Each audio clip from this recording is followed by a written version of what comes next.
Dear students, this is Praveen Kumar Agrawal from Management Department. Welcomes you in my today's lecture of Company Law. In today's lecture, we will discuss upon the fourth case of alteration of registered office clause. जैसा कि previous lecture में हमने registered office clause के alteration के relation में 3 veg को discuss किया था। जब रजिस्टर्ड ऑफिस को हमने सेम सिटी में चेंज किया था उसके रिगार्डिंग प्रोसेस को डिस्कस किया था। सेकेंड वन वाज द जब हमने सेम स्टेट में रजिस्टर्ड ऑफिस को चेंज किया था अंडर द सेम रजिस्ट्रार, और तीसरा केस था इसके अंदर जब सेम स्टेट में अंडर डिफरेंट रजिस्ट्रार की बेसिस पर रजिस्टर्ड ऑफिस को चेंज किया गया था। आज के लेक्चर में हम डिस्कस करेंगे about the fourth case in relation to the alteration of place or registered office clause, and this is the change of place from one state to another। यानी कि जब कंपनी अपने रजिस्टर्ड ऑफिस के place को एक state से दूसरी state में चेंज करती है तो उसके रिगार्डिंग इसे क्या स्टेप्स फॉलो करने होते हैं। A lots of steps are to be followed, क्योंकि एक स्टेट से दूसरी स्टेट में प्लेस या रजिस्टर्ड ऑफिस को चेंज किया जा रहा है। इसी वजह से कंपनी को सीरीज ऑफ स्टेप्स को फोकस करना होता है according to the company act 2013। तो क्या क्या स्टेप्स फॉलो करने होते हैं? The very first step is special resolution, यानी कि कंपनी के रजिस्टर्ड ऑफिस को एक स्टेट से दूसरे स्टेट में चेंज करने के पॉइंट ऑफ व्यू से कंपनी को अपनी जनरल मीटिंग में एक स्पेशल रिजोल्यूशन को पास करना होता है। स्पेशल रिजोल्यूशन पास होने के बाद ही कंपनी फर्दर स्टेप्स को आगे बढ़ा सकती है। ठीक है, स्पेशल रिजोल्यूशन पास होने के बाद the next step is application for approval of the central government. It means that the company is required to make an application to the central government for its approval to the resolution for change of place। यानी कि अपने place के change के resolution के approval के relation में जो company है वो सेंट्रल गवर्नमेंट को एक एप्लीकेशन फाइल करती है। एप्लीकेशन फाइल करने के बाद next step is documents attached with the application. अब जो एप्लीकेशन कंपनी की तरफ से फाइल की जाती है टू द सेंट्रल गवर्नमेंट, तो इसके साथ में कंपनी को कुछ पर्टिकुलर डॉक्यूमेंट्स भी अटैच करने होते हैं, और इसके लिए INC 30 में रूल्स को प्रिस्क्राइब किया गया है कि उस INC 30 के रूल्स के अकॉर्डिंग एक फॉर्म होता है जिसको हम नाम देते हैं फॉर्म नंबर INC 23, और इस फॉर्म में एप्लीकेशन को फॉलो किया जाता है प्रिस्क्राइब फीस के साथ में, और इस पर्टिकुलर फॉर्म के साथ में डॉक्यूमेंट्स को अटैच किया जाता है। क्या क्या डॉक्यूमेंट्स होते हैं? The very first document is the memorandum of association और आर्टिकल ऑफ एसोसिएशन की एक कॉपी को अटैच करना होता है। सेकेंड वन, जो जनरल मीटिंग में स्पेशल रिजोल्यूशन के रिलेशन में नोटिस को कन्वे किया गया था उसकी एक कॉपी एक्सप्लेनेटरी स्टेटमेंट के साथ में सबमिट करनी होती है। थर्ड डॉक्यूमेंट है इसके अंदर जो स्पेशल रिजोल्यूशन पास किया गया था with in the general meeting of the company, जिसमें कंपनी के मेंबर्स ने ऑल्ट्रेशन के रिलेशन में अपनी सहमति दी है। उस पर्टिकुलर स्पेशल रिजोल्यूशन की एक कॉपी भी आपको सबमिट करनी होती है। Next one is that the copy of minutes of the general meeting, यानी कि जो जनरल मीटिंग स्पेशल रिजोल्यूशन के रिलेशन में कंडक्ट की गई थी कंपनी के रजिस्टर्ड ऑफिस के ऑल्टरेशन के रिलेशन में, उसमें जो मिनट्स रिकॉर्ड किए गए थे मिनट बुक में, उसकी भी एक कॉपी आपको सबमिट करनी होती है। एप्लीकेशन को वेरीफाई करने वाले एक एफिडेविट को भी आपको उसके साथ में अटैच करना होता है जो एप्लीकेशन को वेरीफाई करता है। इसके साथ साथ क्रेडिटर्स डिवेंचर होल्डर्स की लिस्ट को भी इसके साथ में अटैच करना होता है जो इस एप्लीकेशन पर अपना ऑब्जेक्ट उठा सकते हैं।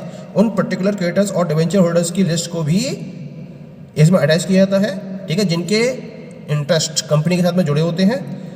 And the next one is that is the affidavit verifying the list of creditors, और लिस्ट ऑफ क्रेडिटर्स की लिस्ट को वेरीफाई करते हुए एक एफिडेविट भी आपको एप्लीकेशन फॉर्म के साथ में अटैच करना होता है। Next document is bank draft evidencing payment of application fee, यानी कि जो आप फॉर्म फिल करते हो उसके रिलेशन में आपको एक प्रिस्क्राइब फी पे करनी होती है, तो इस पर्टिकुलर एप्लीकेशन फ़ी को प्रूव करने वाला एक बैंक ड्राफ्ट भी आपको अटैच करना होता है। इसके साथ साथ बोर्ड रिजोल्यूशन की कॉपी या फिर जो एग्जीक्यूटेड वकालतनामा है, जैसा केस होता है उसके अकॉर्डिंग या तो बोर्ड रेजोल्यूशन की कॉपी या फिर एग्जीक्यूटेड वकालतनामा आपको इसके साथ में अटैच करना होता है। तो ये सारे डॉक्यूमेंट्स हैं जो आपको एप्लीकेशन फॉर्म के साथ में सबमिट करने होते हैं। Next one, affidavit from directors as to employees, यानी कि सारे डॉक्यूमेंट्स को सबमिट करने के बाद और एप्लीकेशन फाइल करने के बाद to the central government.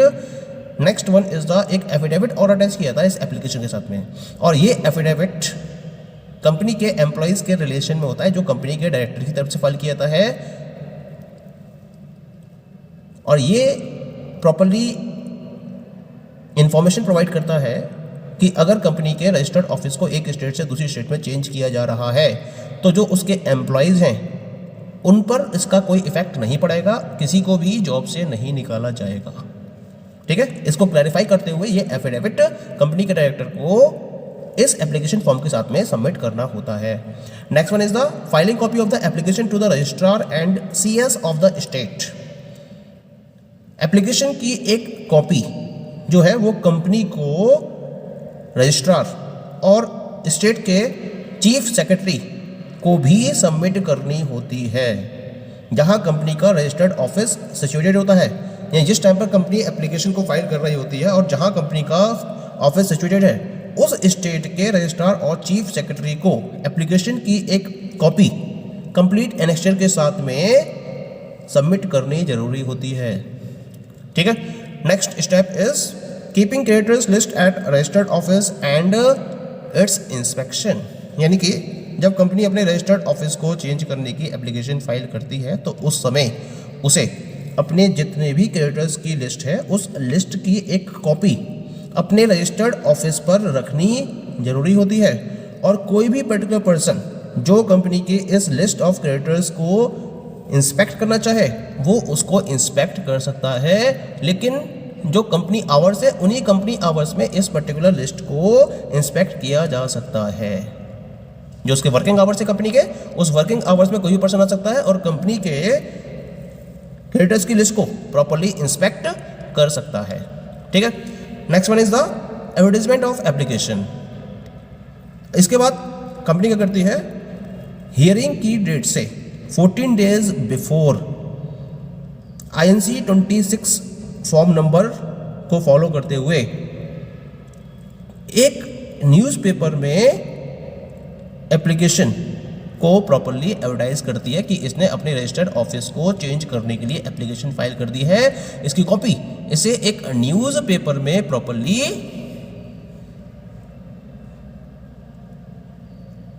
Publish करनी होती है।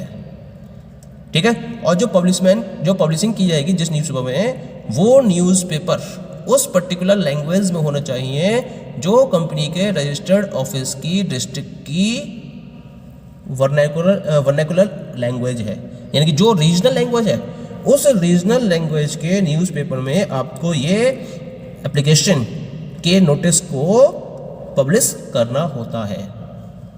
ठीक, next one is the notice to the following, यानी कि कंपनी अपनी डेट ऑफ हियरिंग से 14 डेज बिफोर इस पर्टिकुलर नोटिस को इंडिविजुअल बेसिस पर कुछ पर्टिकुलर पर्सन्स को या कैटेगरीज ऑफ पर्सन्स को सर्व करेगी। कौन कौन से पर्सन्स हैं वो, कंपनी के जितने भी क्रेडिटर्स हैं, to each creditor of the company उनको भेजेगी ये नोटिस। इसके साथ साथ कंपनी के जितने भी डिवेंचर होल्डर्स हैं, हर एक डिवेंचर होल्डर के पास ये नोटिस चेंज का भेजा जाना चाहिए कंपनी की तरफ से। कंपनी रजिस्ट्रार को ये नोटिस भेजेगी। इसके साथ साथ security exchange board of India को भी ये नोटिस भेजा जाएगा अगर कंपनी एक लिस्टेड कंपनी है उस केस में, और इसके साथ में अगर कंपनी किसी पर्टिकुलर स्पेशल एक्ट के अंडर में रेगुलेट की गई है तो रेगुलेटरी बॉडी को भी ये नोटिस भेजा जाना जरूरी होता है।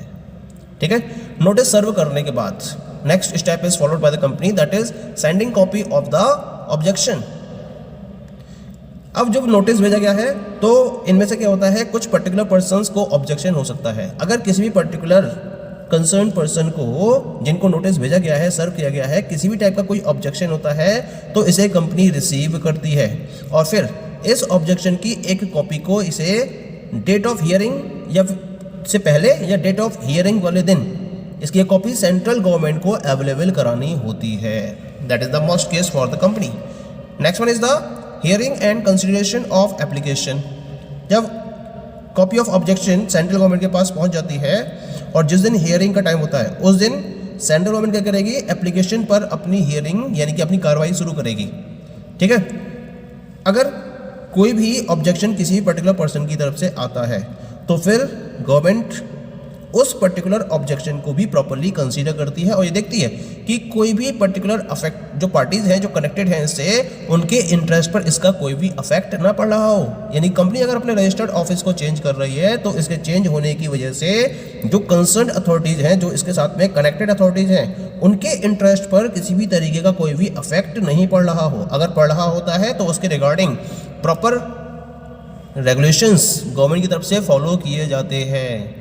ठीक है, लेकिन अगर कोई भी ऑब्जेक्शन गवर्नमेंट सेंट्रल गवर्नमेंट को नहीं दिखाई देता है किसी भी पार्टी की तरफ से, तो उस केस में जो एप्लीकेशन है उसको सेंट्रल गवर्नमेंट की तरफ से अप्रूव कर दिया जाता है और उस पर कोई सुनवाई भी नहीं होती। मतलब विदाउट हियरिंग, बिना किसी हियरिंग के सेंट्रल गवर्नमेंट उस एप्लीकेशन को पास कर देती है और अप्रूवल दे देती है कंपनी को कि वो अपने रजिस्टर्ड ऑफिस को एक स्टेट से दूसरे स्टेट में चेंज कर सकती है।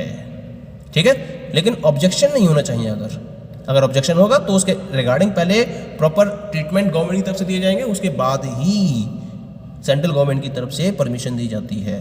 ठीक, next step is order of the central government. Within a period of 60 days of the application, if the central government is satisfied, it may issue an order approving the alteration. यानी कि अगर central government satisfied रहती है तो satisfied होने के बाद application से 60 दिन के अंदर अंदर ये क्या करती है, ये अल्ट्रेशन के अप्रूवल के रिलेशन में एक ऑर्डर को इश्यू करती है और इस ऑर्डर के इश्यू के बेसिस पर ही कंपनी अपने रजिस्टर्ड ऑफिस को एक स्टेट से दूसरे स्टेट में ऑल्टर कर सकती है। Next step is filing documents with the registrar. यानी कि जब एक बार कंपनी के पास सेंट्रल गवर्नमेंट का ऑर्डर रिसीव हो जाता है, उसके बाद जो कंपनी है वो रजिस्ट्रार के पास इन पर्टिकुलर डॉक्यूमेंट्स को फाइल करेगी। पहला डॉक्यूमेंट क्या होगा, a special resolution passed by the company in this relation. यानी कि एक स्टेट से दूसरी स्टेट में रजिस्टर्ड ऑफिस को चेंज करने के रिलेशन में कंपनी की जनरल मीटिंग में जो स्पेशल रिजोल्यूशन पास किया गया है उसे सबमिट किया जाएगा रजिस्ट्रार को। और दूसरा है जो सेंट्रल गवर्नमेंट ने ऑल्ट्रेशन के अप्रूवल के रिलेशन में ऑर्डर इश्यू किया है उसकी एक कॉपी भी फाइल की जाती है टू द रजिस्ट्रार। और कंपनी को ये दोनों डॉक्यूमेंट्स हर स्टेट के रजिस्ट्रार को सबमिट करने जरूरी होते हैं। यानी कि जिस स्टेट में कंपनी का रजिस्टर्ड ऑफिस है और जहां वो शिफ्ट करना चाहती है उन दोनों ही स्टेट के रजिस्ट्रार को ये दोनों पर्टिकुलर डॉक्यूमेंट्स फाइल करने जरूरी होते हैं। ठीक है, next one is the registration of the order. दोनों स्टेट के जो रजिस्ट्रार हैं वो सेंट्रल गवर्नमेंट के ऑल्ट्रेशन के इस अप्रूवल के ऑर्डर को प्रॉपर्ली रजिस्टर कर लेंगे। ठीक, रजिस्टर करने के बाद next one is the issue of fresh certificate of incorporation. अब क्या होगा, अब जिस स्टेट में कंपनी अपने रजिस्टर्ड ऑफिस को शिफ्ट करना चाहती है उस स्टेट का जो रजिस्ट्रार होंगे वो रजिस्ट्रार कंपनी को एक फ्रेश सर्टिफिकेट ऑफ इनकॉर्पोरेशन को इश्यू करेंगे। तो एक फ्रेश सर्टिफिकेट ऑफ इनकॉर्पोरेशन जो इश्यू किया जाएगा रजिस्ट्रार की तरफ से वो कंपनी के ऑल्ट्रेशन को प्रॉपर्ली इंडिकेट कर रहा होगा कि कंपनी का रजिस्टर्ड ऑफिस अब चेंज हो गया है और ये इसका नया रजिस्टर्ड ऑफिस है। ठीक, next one is certificate of incorporation मिल गया। उसके बाद shifting of office, notice of change and its verification. अब कंपनी इस पर्टिकुलर सर्टिफिकेट ऑफ इनकॉर्पोरेशन के मिलने के बाद अपने रजिस्टर्ड ऑफिस को दूसरे स्टेट में शिफ्ट कर लेती है और शिफ्ट करने के 15 दिन के अंदर अंदर इसे इस चेंज के नोटिस को रजिस्ट्रार को सर्व करना होगा। ठीक है, सर्व करने के बाद कुछ और फॉर्मेलिटीज आती हैं इसकी। क्या क्या फॉर्मेलिटीज हैं, make necessary changes in the books, records, documents, registers, letter head, sign boards and so on of the company. क्योंकि रजिस्टर्ड ऑफिस अब चेंज हो गया है तो चेंज होने के रिलेशन में जितने भी कंपनी से रिलेटेड डॉक्यूमेंट्स हैं जैसे कि बुक्स हैं, उसकी रिकॉर्ड्स हैं या अदर डॉक्यूमेंट्स हैं, रजिस्टर्स, लेटर हेड्स, कंपनी के जो साइन बोर्ड्स हैं, इन सारे पर्टिकुलर डॉक्यूमेंट्स को या इनमें जो भी नेसेसरी चेंजेस करने हैं वो आपको फॉलो करने होंगे। इसके साथ साथ you have to give a public notice of change through newspaper. Newspaper के थ्रू कंपनी के रजिस्टर्ड ऑफिस के चेंज की इन्फॉर्मेशन को आपको पब्लिक को अवेलेबल कराना होगा। तो इसके लिए आपको एक पब्लिक नोटिस सर्व करना होगा और इसके साथ साथ आपको इस चेंज की इन्फॉर्मेशन उस पर्टिकुलर स्टॉक एक्सचेंज को भी अवेलेबल करानी होती है जहां कंपनी की सिक्योरिटीज लिस्टेड होती हैं। केवल उस केस में अगर कंपनी लिस्टेड है। अगर कंपनी लिस्टेड नहीं है तो इसको ये इन्फॉर्मेशन स्टॉक एक्सचेंज को अवेलेबल कराने की जरूरत नहीं है। लेकिन अगर कंपनी लिस्टेड है तो उस केस में इसको उस पर्टिकुलर स्टॉक एक्सचेंज को इन्फॉर्मेशन ऑफ चेंज अवेलेबल करानी होती है जहां कंपनी की सिक्योरिटीज लिस्टेड होती हैं। और इस तरीके से कंपनी एक स्टेट से दूसरी स्टेट में अपने रजिस्टर्ड ऑफिस को प्रॉपर्ली चेंज कर लेती है। Okay, thank you.